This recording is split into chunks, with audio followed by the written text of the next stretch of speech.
नुआपड़ा जिले में आम आम आदमी पार्टी तरफ आज गोटे शुभारंभ करूँ गोटे संगठन बिल्डिंग प्रक्रिया आरंभ करूँ। आज विभिन्न साथी मान भी आम डाकी से हिसाब से आपण मैंने देखुवे देश जेन प्रकार परिस्थिति गति चली से हिसाब से आम आदमी पार्टी आवश्यकता के अनुभव करी विभिन्न निर्वाचन मंडली और विभिन्न ब्लॉक रे संगठन के मजबूत करवार लगी एवं आगामी दिन में आम जिला परिषद और एनएससी इलेक्शन रे आम आदमी पार्टी केमती निजर सक्रिय भूमिका ग्रहण करवा से लगी आज गोटे आम आलोचना होता एवं जेन हिसाब से देश रे डबल इंजिन सरकार आसला पर राज्य रे काम माने करवार कथा से ना करवार आशानुरूपी काम नहीं हबार एवं नुआपड़ा भाया जिले में जेन दादन समस्या पीवार पानी समस्या रोजगार समस्या इलेक्ट्रिसिटी समस्या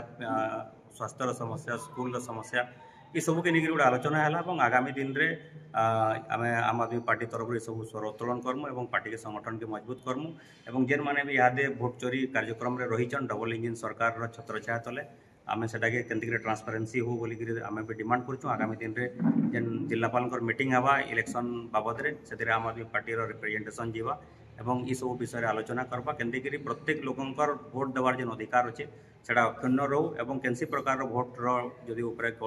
गफलती है बेले से आम आदमी पार्टी निश्चित भाव विरोध करवा।